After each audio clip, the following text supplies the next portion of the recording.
Ladybug is originally an arcade game that since 1981 didn't have any re-releases, even in the Arcade Archive series that has re-released tons of arcades, including lesser-known ones. And back in the day, it had only a couple of home ports, with the footage in this video being from the ColecoVision version, which is more faithful to the arcade edition.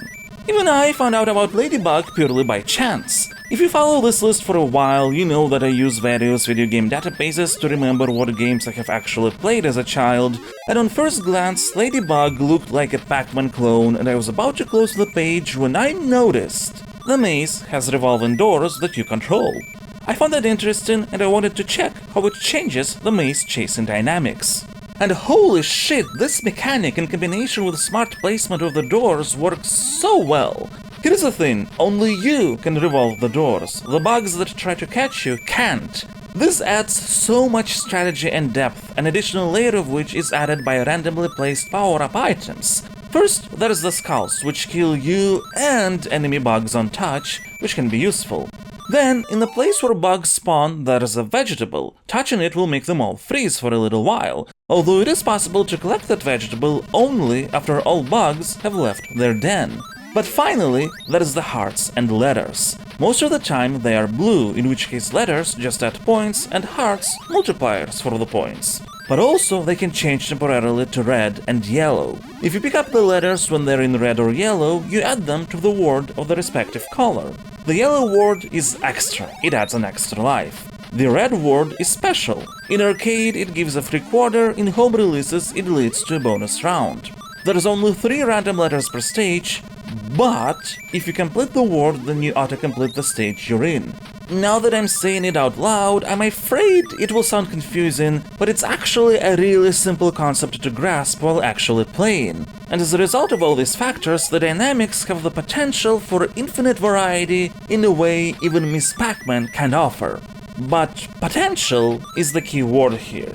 I have to admit, at first I thought Ladybug was an absolutely amazing game, one of the best titles made for arcades that I have played. But then, a really big issue cropped up, and it applies not only to the ColecoVision version you see on screen, but to the original arcade as well. It's related to one thing that Pac-Man, in the end, does a lot better, and that's the enemy AI. The enemies oftentimes sort of just patrol a small area without trying to find you and go around.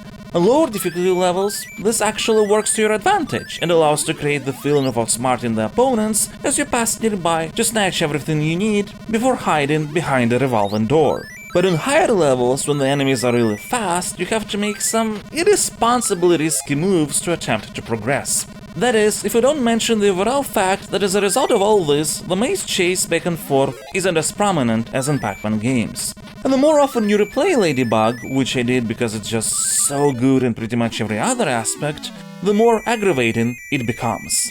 So in the end, I'm going to place Ladybug between Pac-Man and Donkey Kong 3. This is why I don't rank arcade games just based on first impressions, but only after playing a certain amount of cycles. Because if I'd rank the game just based on the first time I played it, I'd probably rank it somewhere next to Galaga, very close to the current top. But replays show the severity of the AI issue that Ladybug has. I'm still glad I have played it, and I am placing it above the original Pac-Man because honestly, I think it's a stronger game conceptually, even when taking the AI into account.